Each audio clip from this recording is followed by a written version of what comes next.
என்னை பொறுத்த வரைக்கும் என்ன இந்த வீடியோவில் பார்த்து அடையாளம் தெரிஞ்சவங்களோ ஏதோ ஒருத்தரமா பார்த்துமா, அல்லது நான் என்கிட்ட இருந்து ஒரு சிம்பிளான வார்த்தை, ரொம்ப சின்ன பிள்ளையில இருந்தால் நம்ம ஒரு உரிமையாக எடுத்த மாதிரி சிம்பின மாதிரி பேசிடுவோம்.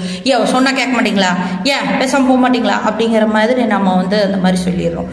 இப்போது பீளமேடு பஸ் ஸ்டாப்பில் ஸ்கூல் ஸ்டூடெண்ட்ஸ் சரிங்களா, அந்த பாலத்தில் அந்த சைடில் சென்டரில் தூணில் வச்சு கட்டியிருக்காங்க இல்லையா, அது மேலே ஒரு யூனிஃபார்ம் போட்ட பையன் மத்தியானம் ஏறி நடந்துக்கிட்டு இருக்கான். இந்த பஸ்ஸு வர்ற அந்த இடைவெளிக்கு வெள்ளைக்கோடு போட்டிருப்பாங்க, அந்த கேப்பில் ஒரு 4 பசங்க நிற்கிறாங்க. இப்போ பஸ்ஸோ ஒரு ராலியோ அப்படியே கொஞ்சம் நெருக்கமாக வரும்போது கண்டிப்பாக அந்த ஒயிட் கோட்லேருந்து உள்ளே தள்ளி தான் அவங்கள நசுக்குன மாதிரி தான் வண்டி வரும். சப்போஸ் அது வர்ற ஸ்பீடுக்கு இவங்க அந்த லாஸ்ட் வரைக்கும் அதில் விளையாடிட்டு இருக்கிறாங்க. நான் பார்த்த உடனே சத்தம் போட்டு, போங்கடா பஸ் ஸ்டாண்ட் எங்கே இருக்குதோ போங்க, போய் அங்கே இருக்கணும், இல்லைன்னா நான் உங்களை தேடி வீட்டுக்கு வந்துடுவேன், இல்லைன்னா ஸ்கூலில் கம்ப்ளைண்ட் பண்ணிடுவேன் அப்படின்னு சொல்லி நான் மிரட்டி பசங்களை என்னை ஒரு சிலர் நக்கலாக நையாண்டியாக வேடிக்கை பார்த்த கண்கள் தான் அதிகம்.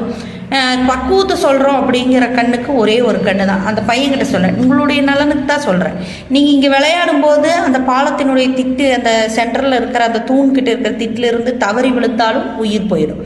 அதே சமயம் வர்ற வண்டி சப்போஸ் உங்களை கவனிக்காமங்கிறத விட வர்ற வேகத்தில் கூட வண்டி ரைட் ஏறுச்சுன்னா உங்களை நசுக்கி செவ்வரோட அப்பீர் போயிடும்.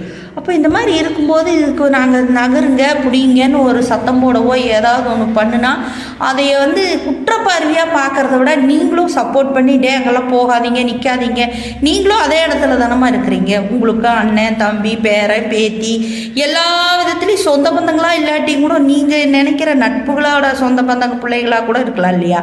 நீங்கள் சொல்லக்கூடாதா? வாழ்கிறவங்கள வாழ வச்சு பாருங்கள், அதுவே நீங்கள் செய்கிற பாவத்தில் பாதி குறைஞ்சி போகும்.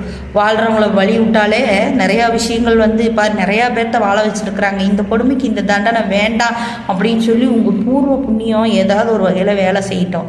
தயவு செய்து மற்றவங்களுக்கு பாதுகாப்பு சொல்கிறக்கு அவன் அப்படி சொல்லிடுவான் இப்படி சொல்லுவான்னு அவமானத்துக்கு அஞ்சாதீங்க. என்னை என்ன சொல்லிட்டாலும் நான் குழந்தைகளுடைய பாதுகாப்புக்கு ஏதாவது ஒன்று சொல்லத்தான் செய்வேன். இது என்னுடைய பழக்கம்.